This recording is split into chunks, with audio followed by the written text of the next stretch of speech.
Hello everyone, welcome to अपना सपना JRF and welcome to daily one question practice series for CSIR Net Life Science दिसंबर 2023। आइए video शुरू करते हैं और देखते हैं आज कौन से क्वेश्चन को हम प्रैक्टिस करने वाले हैं। तो देखिएगा आज की इस वीडियो में जो क्वेश्चन हमारे सामने है ये जून 2023 शिफ्ट 2 का क्वेश्चन है और आया है यूनिट नंबर 6 यानी प्लांट फिजियोलॉजी से। दिया है the following statement refer to the observation made by a student upon using the 2,6 dichloroisonicotinic acid जिसको शॉर्ट में हम INA भी बोलते हैं to induce the systemic acquired resistance in tobacco INA treatment. तो क्वेश्चन में आपको कहा है कि एक स्टूडेंट है जिसने टोबैको प्लांट को ट्रीट किया है INA से और कुछ ऑब्जर्वेशन देखी है इन रिगार्ड ऑफ SAR यानी कि सिस्टेमिक एक्वायर्ड रेजिस्टेंस। तो अगर हम एक टोबैको प्लांट को INA से ट्रीट करते हैं तो उस टोबैको प्लांट के अंदर SAR के रिगार्ड में कौन कौन सी ऑब्जर्वेशन आपको देखने को मिलेंगी ये आपको बताना है। ठीक है, तो यहाँ पर 4 स्टेटमेंट है, कौन कौन सी सही है ये बताना है। ठीक है, तो यहाँ पर 2 टर्म आती हैं, एक आता है SAR और एक आता है INA। और अगर ऑप्शन को रीड करते हैं तो एक टर्म आती है नाहजी एक्सप्रेशन मतलब NaHG का एक्सप्रेशन। तो ये 3 टर्म्स हैं जो हमें जाननी है इस क्वेश्चन को सोल्व करने के लिए। सबसे पहले बात करते हैं कि SAR क्या होता है। तो SAR का फुल फॉर्म है systemic acquired resistance that is called SAR is a plant defence response that occur after an initial infection. मतलब SAR क्या होता है कि मानो ये कोई भी एक प्लांट है, इस प्लांट पर अगर बैक्टीरिया ने या फिर किसी भी माइक्रोब ने इन्फेक्शन किया है, अटैक किया है, तो उसके अटैक करने के बाद इस प्लांट में जो डिफेंस रिस्पॉन्स चलता है उसे बोलते हैं SAR। ठीक है, मतलब इन्फेक्शन होने के बाद प्लांट जो भी रिस्पॉन्स करता है उस इन्फेक्शन के रिगार्ड में उसे बोलते हैं SAR जिसका फुल फॉर्म है systemic acquired resistance. This response increase resistance to pathogen in the uninfected tissues. मतलब ये जो SAR होता है ये करता क्या है कि मानो इस एरिया में अगर इन्फेक्शन हुआ है तो यहाँ पर एक केमिकल रिलीज होता है और वो दूसरे एरिया में जाकर उन्हें अवेयर कर देता है कि प्लांट के अंदर किसी पर्टिकुलर बैक्टीरिया ने, फंजाई ने अटैक कर दिया है तो तुम प्रोटेक्टेड रहो। तो ये काम होता है SAR का। ठीक है, SAR is a mechanism of induced defence that provide the long lasting protection against a wide range of micro organism. और जैसे एक बार ये बन जाता है तो उसके बाद भी जब वो माइक्रो ऑर्गेनिज्म अटैक करता है तो प्लांट के अंदर पहले से ही उसके रिगार्ड में डिफेंस मैकेनिज्म रहता है। ठीक है, इसे बोलते हैं SAR। SAR require the signal molecule salicylic acid. तो SAR को करने के लिए अब देखो, पहले मैं डायग्राम समझा देती हूँ। यहाँ पर आप देखिए ये कोई प्लांट है, ये इसकी लीफ है और यहाँ पर कोई इन्फेक्शन हुआ है, किसी बैक्टीरिया ने या फंजाई है, कोई भी माइक्रोब है, उसने यहाँ पर आकर इन्फेक्शन कर दिया है। तो जहाँ ये इन्फेक्शन हुआ है वहाँ पर एक केमिकल फॉर्म होता है, वहाँ पर एक केमिकल फॉर्म होता है जिसका नाम है सैलिसाइलिक एसिड। और ये सैलिसाइलिक एसिड जाता है, फटाफट से जाता है दूसरे पार्ट्स में, यहाँ चला जाएगा, यहाँ जाएगा, यहाँ जाएगा। क्यों जाएगा? ताकि यहाँ पर SAR फॉर्म हो सके। SAR क्या था? Systemic acquired resistance. तो यहाँ पर इस बैक्टीरिया के लिए या फिर इस माइक्रोब के लिए पहले से ही डिफेंस मैकेनिज्म को फॉर्म करने के लिए ये सैलिसाइलिक एसिड हर जगह मूव कर जाता है। ठीक है, ताकि अगर ये बैक्टीरिया यहाँ इन्फेक्शन कॉज करने लगे या फिर यहाँ करने लगे या फिर यहाँ करने लगे तो ये ना होने दे, इन्फेक्शन को ना होने दे। ठीक है, तो देखो लिखा भी है कि SAR के लिए मतलब SAR करने के लिए रिक्वायर्ड होता है एक सिग्नल मॉलिक्यूल का जिसका नाम है सैलिसाइलिक एसिड, जिसको ऐसे बोलते हैं। ऐसे क्या है? एक फाइटो हार्मोन है, जैसे ऑक्सिन है, जिब्रेलिन है, ऐसे भी एक फाइटो हार्मोन होता है that play role in the plant defence mechanism. After infection SA concentration increase in both infected and uninfected tissues.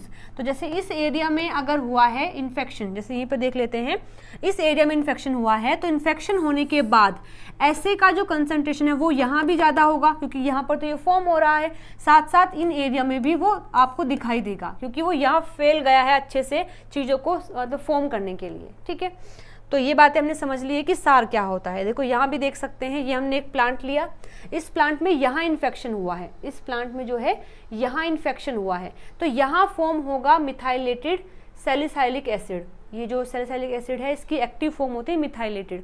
तो ये मिथाइलेटेड एसे फॉर्म हुआ है। अब ये मिथाइलेटेड एसे कहाँ जाएगा, ये यहाँ जाएगा, यहाँ जाएगा, यहाँ जाएगा, यहाँ जाएगा और यहाँ सार कोज करेगा, यहाँ भी सार कर देगा, ताकि अगर ये ही बैक्टीरिया या इन्फेक्टेड यहाँ अगर इन्फेक्शन हो तो ये बच सके।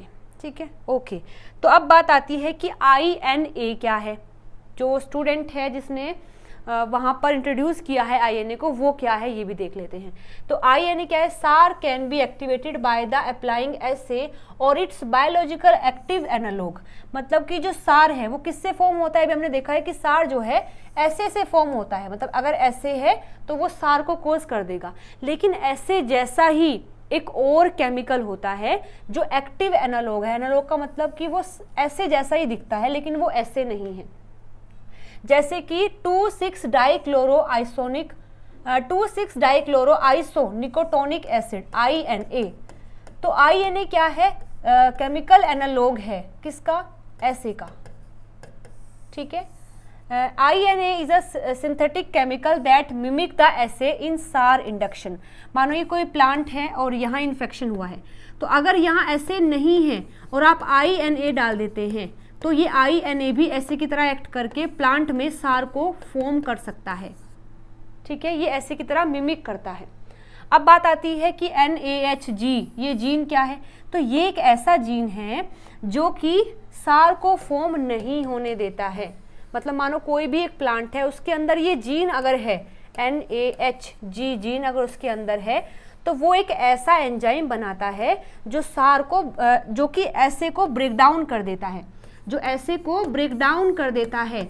अब अगर ऐसे नहीं है तो सार भी नहीं फॉर्म होगा। बात समझ आ गई। क्या होता है कि NAHG एक ऐसा जीन है जो इनकोड करता है एक एंजाइम को जिसका नाम है salicylate hydroxylase, which break down the salicylic acid, जो इसको ब्रेक डाउन कर देता है। Plant with the NAHG gene can not accumulate SA and can not express systemic acquired resistance. तो जिसके अंदर भी ये जीन है उनमें ऐसे नहीं होगा, ऐसे नहीं होगा तो सार नहीं होगा। ठीक है, तो ये बातें हमने सीख ली है। अब बात करते हैं अपने क्वेश्चन के जो ऑप्शंस दिए गए हैं। तो देखिए, फर्स्ट में लिखा है कि अगर एक स्टूडेंट ने टोबैको के अंदर INA को डाल दिया है तो क्या होगा।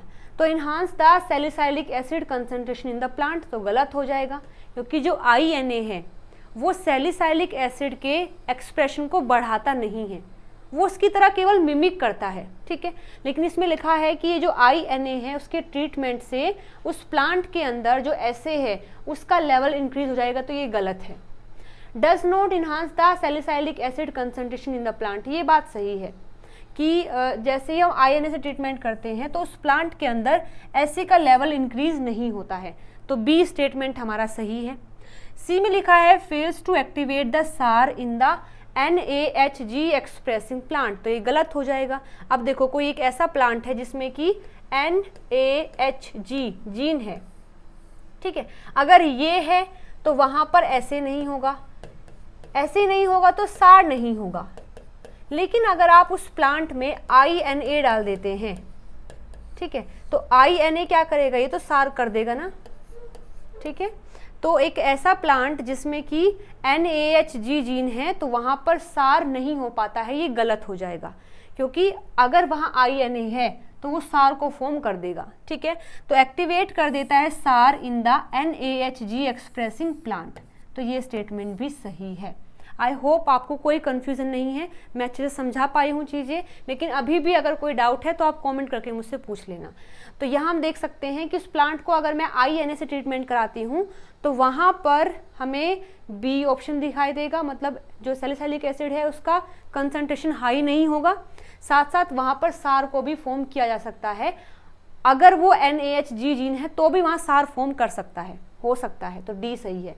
तो B सही है, D सही है, यानी कि हमारा जो फोर्थ ऑप्शन है is the right answer for this question. Okay, अगर ये इंफॉर्मेशन आपके लिए नहीं है तो इसको नोट डाउन कर लेना, इसको भी नोट डाउन कर लेना और इनके बारे में भी लिख लेना। ठीक है, चलिए तो मिलते हैं अगली वीडियो में नए क्वेश्चन के साथ में। Till then bye bye, take care.